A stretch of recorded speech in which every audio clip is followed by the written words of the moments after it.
বিকারের দ্বারা গ্রস্ত আমাদের যা কিছু, এমনকি আমার নিজের শরীরটাও পর্যন্ত, দেহটাও। কিভাবে আপনি দেখছেন, আপনি বুঝতে পারছেন বা না পারছেন সেটা কোনো কথা নয়, কিন্তু আপনার শরীরটা মাতৃগর্ভ থেকে বেরিয়ে ক্রন্দন করছে, মাতৃস্তনদুগ্ধ পান করার চেষ্টা করছে। মায়ের কোলে কিছুকাল কেটে গেল, আপনি বুঝতে পারলেন না। আপনি স্কুলে গিয়ে, প্রাইমারি স্কুলে গিয়ে ছেলেদের সঙ্গে খেলছেন, তখন মায়ের কোলের শিশু, আপনি হলেন প্রাইমারি স্কুলের ছাত্র। কিছুদিন পরে আপনি হলেন এই হায়ার সেকেন্ডারি স্কুলের ছাত্র। তখন আপনার জ্ঞান বুদ্ধি, আপনার সঙ্গী বেড়ে যাচ্ছে। কিছুদিন পরে আপনি কলেজের ছাত্র, কিছুদিন পরে আপনি কোম্পানির একটা চাকরি করছেন, আপনি চাকরিজীবী, আপনি কোনো মালিকের আন্ডারে তার দাস হয়ে আপনি কিছু অর্থের বিনিময়ে তার ওখানে আপনি চাকরিজীবী হয়ে গেলেন। কিছুদিন পরে আপনি 1 ছিলেন 2 হলেন, 2 ছিলেন 4 হলেন। কিছুদিন পরে আপনি পিতা হলেন, কিছুদিন পরে আপনি দাদু হচ্ছেন, কিছুদিন পরে আপনি লাঠি নিয়ে পথ চলছেন বৃদ্ধ, কিছুদিন পরে 4 জনের কাঁধে চড়ে আপনি শ্মশান পথের যাত্রী। এই হচ্ছে জীবনের খেল, এই হচ্ছে জীবনের পরিবর্তন, এই হচ্ছে জীবনের বাস্তব ঘটনা। আমি 6টি বিকারের দ্বারা গ্রস্ত, আমি জন্ম নিচ্ছি, আমার বৃদ্ধি হচ্ছে, আমার স্থিতি হচ্ছে, আমার পরিবর্তন হচ্ছে, আমার ক্ষয় হচ্ছে, আমার লয় বা মৃত্যু হচ্ছে। এই সংসারে চক্ষু মেলে যখন আমি চাইব পূর্ব পশ্চিম উত্তর দক্ষিণ, অথবা ভেতরে অন্তর্চক্ষু, মনের চক্ষুকে বের করে যখন যা কিছু দেখব, দেখা যাচ্ছে তাত্ত্বিক বিচারে প্রত্যেকটি বস্তু আজকে নূতন, কালকে পুরানো। প্রত্যেক বস্তু আজকে সৃষ্ট হয়েছে, কালকে বৃদ্ধি হয়েছে, পরের দিন ক্ষয় এবং কিছুদিন পরে তার লয় হচ্ছে। এইরকম বিকারশীল বস্তুগুলোকে ধরে ঈশ্বর তত্ত্বকে আলাদা ফেলে 1 নম্বর যিনি, তাই ভাগবত বলছেন দ্বিতীয় বস্তু। দ্বিতীয় নম্বরে যা কিছু বস্তু, মাইক সৃষ্ট বস্তু, যা কিছু আপনি দেখছেন, এবং আপনি শুধু দেখছেন নয়, আপনি ভোগ বুদ্ধিতে দেখছেন। আপনি, আপনার ভোগ প্রবণতা রয়েছে সৃষ্টিতে, যা দেখছেন। একটা গোলাপ গাছও যদি অন্যের বাগানে ফুটে থাকে, আপনি ওটার মধ্যে একটাকে উঠে নাকের ডোগায় দেওয়ার ইচ্ছা অন্তত হবে, প্রয়াস করবেন। পরে প্রয়াসটা সফল হোক বা না হোক, এই যে আপনার একটা ভোগ বৃত্তি। গাছে নারকেল হয়েছে, ডাব হয়েছে, আপনার বাড়িতে নারকেল নেই, কিন্তু আপনি ডাবটা যদি দেখেন সুন্দর কচি ডাব, আপনার ইচ্ছা হবে সেই ডাবের জল। এইরকম পৃথিবীতে যা কিছু দেখবেন, আম্র মুকুল ধরেছে, কিছুদিন পরে আমটা বাড়বে, আপনি চাইবেন ওই কচি আমটা খাওয়ার জন্য। তাহলে এই সংসারে যা বস্তু দেখছেন, একদিকে 6টা বিকারের দ্বারা গ্রস্ত, অপরদিকে আপনি আপনার নিজ ভোগের উপকরণ বলে দর্শন করছেন। দ্বিতীয় বস্তুর এই হচ্ছে স্বভাব।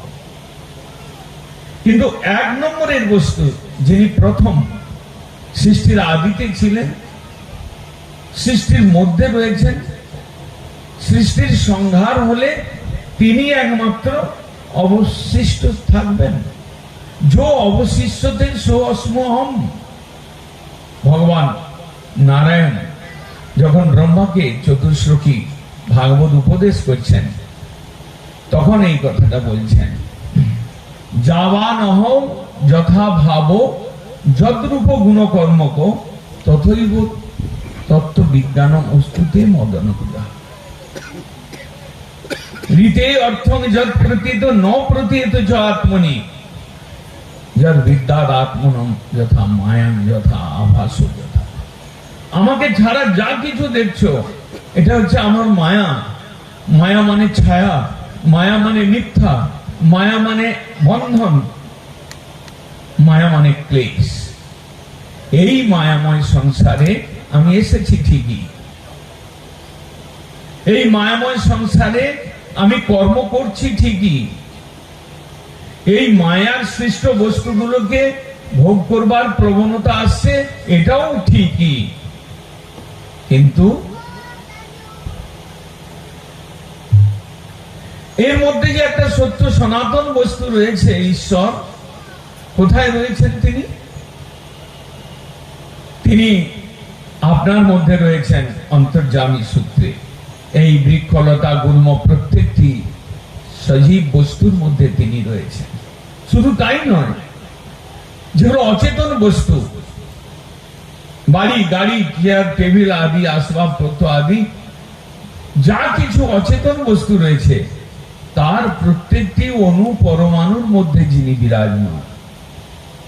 ঈশ্বর তত্ত্বকে এইভাবে শাস্ত্রকারগণ বর্ণন করেছেন: অমনিপোটেন্ট, অমনিপ্রেজেন্স, অমনিসায়েন্স। এইরকম একটা তত্ত্ব তিনটা শব্দের দ্বারা ব্যাখ্যা করেছেন। অমনিপোটেন্ট, অমনিপ্রেজেন্স, অমনিসায়েন্স। অমনিপোটেন্ট মানে তিনি সর্বশক্তিমান, অমনিপ্রেজেন্স তিনি সর্বত্র বিরাজমান, অমনিসায়েন্স মানে তিনি সর্বজ্ঞ, সকলের চিত্তের কথাগুলো তিনি জানেন। এইরকম একটা তত্ত্ব, অপরিবর্তিত তত্ত্ব, আদি থেকে অন্ত পর্যন্ত সর্বক্ষণের জন্য স্থায়ী একটি তত্ত্ব, নিত্য একটি তত্ত্ব, তাকে আমরা জীবনের খাতার থেকে বাদ রেখেছি। আমাদের জীবনের যে দিনচর্যা, সকাল থেকে উঠে রাত্রি পর্যন্ত, নিদ্রা যাওয়ার কাল পর্যন্ত, বিছানায় যাওয়ার পর্যন্ত আমার যা কিছু করণীয় রয়েছে, সেই করণীয় কার্যের মধ্যে থেকে ওটাকে বাদ দিয়ে রেখেছি। তার জন্য ভয়। ভাগবত বলছে ভয়ং দ্বিতীয়াভিনিবেশত স্যাৎ। 1 নম্বরকে বাদ দিয়ে 2 নম্বর 3 নম্বরের বস্তুগুলোতে অভিনিবেশ, আসক্তি, আকর্ষণ, ভোগ বুদ্ধি, তার থেকে তোমার ভয়, তার জন্য তোমার ভয়। যেখানে অশোক অভয় অমৃত স্বরূপ ভগবান, তুমি তাকে জীবনের খাতা থেকে বাদ দিয়ে তাকে জানবার চেষ্টা করো নাই, তার জন্য তুমি গীতা ভাগবত পুরাণ তুমি পড়ো নাই, তোমার কাছে সময় নেই। তাকে রাস্তা দিয়ে যাচ্ছ, তাকে একবার মস্তক নত করে তাকে প্রণাম করতে তুমি শেখো নাই, তোমার কাছে সময় নেই। তিনি যে তোমার প্রিয় বস্তু, তিনি তোমাকে ভালোবাসেন এবং তোমার কাছ থেকে তিনি ভালোবাসা চান, কেননা এটাই চেতনের ধর্ম। এই বিজ্ঞানটাকে তুমি ভুলে, এই বিজ্ঞানটাকে তুমি বাদ দিয়ে তুমি মজেছ অচেতন বস্তুকে নিয়ে। তোমার শরীরটা রক্ত মাংস হাড্ডি দিয়ে তৈরি, বাহ্যত, কিন্তু তাত্ত্বিক বিচারে তোমার শরীরটা মাটি, জল, বায়ু, অগ্নি, আকাশ, এই পঞ্চতত্ত্ব দিয়ে তোমার শরীরটা তৈরি।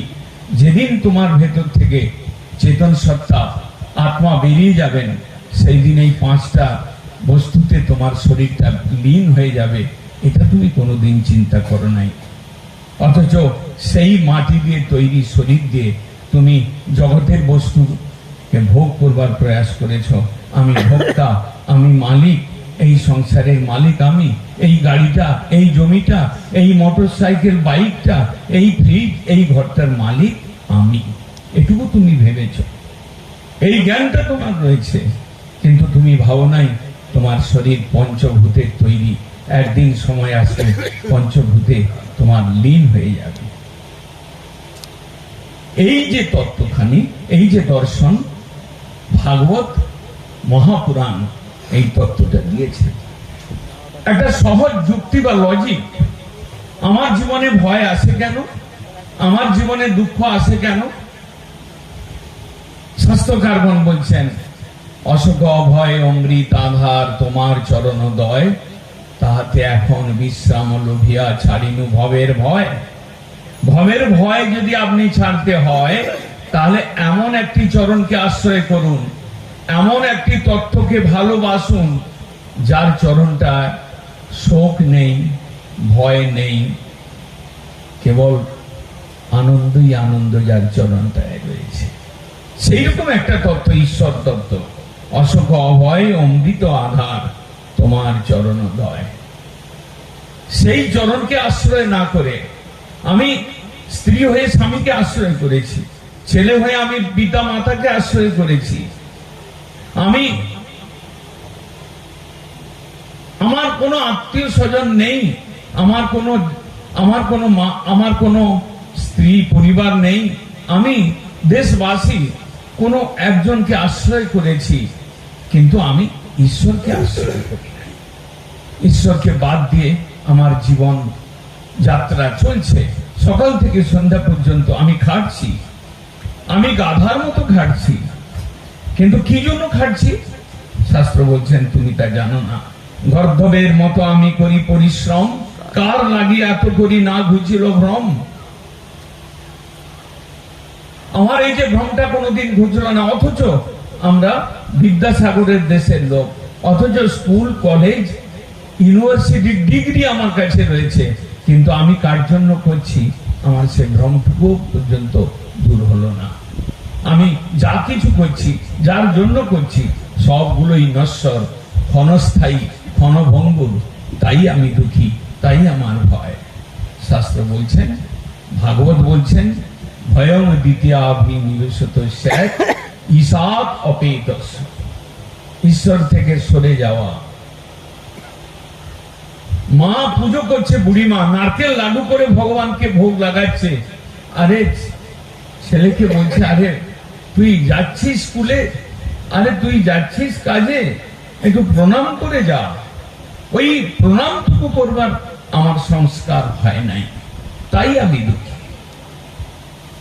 ভগবত তত্ত্বকে বাদ দিয়ে আমার জীবন ঈষাদ অপেতস। ভগবান থেকে আলাদা হয়েছি, ভগবান থেকে দূরে সরেছি। বিপর্যয় অস্মিতি, আমার অস্মিতায় বিপর্যয় এসেছে। অস্মিতা মানে আমি কে, অহং ভাব, এর মধ্যে বিকৃতি এসেছে। কিভাবে এসেছে? সে আধুনিক সংসারের আধুনিকতার চাপে হোক, বা এই সোসাইটির বিভিন্ন বিকৃতি, সোসাইটি সমাজের চিন্তাধারার বিকৃতি থেকে হোক, কিন্তু আমার অস্মিতার বিপর্যয়। আমি কে, কে আমি, কেন মরে যারে তাপত্রয়, ইহা নাহি বুঝি কইছে হিত হয়। আমি বুঝলাম না কি করে আমার হিত হতে পারে। আমি বুঝেছি আমি টাকা কি করে কামাবো, আমি বুঝেছি কার পকেট থেকে আমি বুদ্ধির দ্বারা, ব্যবসার দ্বারা অন্যের পকেটের টাকা কি করে আমি আনবো, এটা বুঝেছি। আমি বুঝেছি কোন চালটা খেলে, কোন জিনিসটা খেলে আমার জিহ্বা তৃপ্তি হবে, এটা বুঝেছি। কিন্তু ইহা নাহি বুঝি কইছে হিত হয়। আমার বাস্তব মঙ্গল কিসে হয়, আমার পার্মানেন্ট মঙ্গল বা আনন্দ কি থেকে পেতে পারি, এটা আমি বুঝি নাই। তাই বিপর্যয় আসবে। ভয়ের তিনটা কারণ বললেন ভাগবত। ভয়ং দ্বিতীয়াভিনিবেশত স্যাৎ। এক নম্বর বস্তু, ভগবানকে বাদ দিয়ে মায়ার বস্তুতে অভিনিবেশ থেকে ভয়। ঈশাদ অপেতস্য, ঈশ্বরকে ভুলে যাওয়া বা ঈশ্বরকে জীবনের খাতার থেকে বাদ দেওয়া। এবং তৃতীয় নম্বর বলছেন, আমার আমিত্বের বিপর্যয় হয়েছে। আমি অমুক পাত্র বা অমুক মিত্রের সন্তান, এটা আমি জানি। আমি অমুক গ্রামের পুত্র, এটা আমি জানি। আমার দেশে বিদ্যাসাগর জন্মেছে, এটা আমি জানি।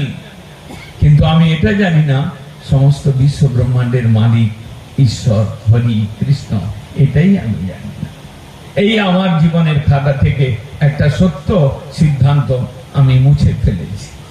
এটাকে বিপর্যয় স্মৃতি।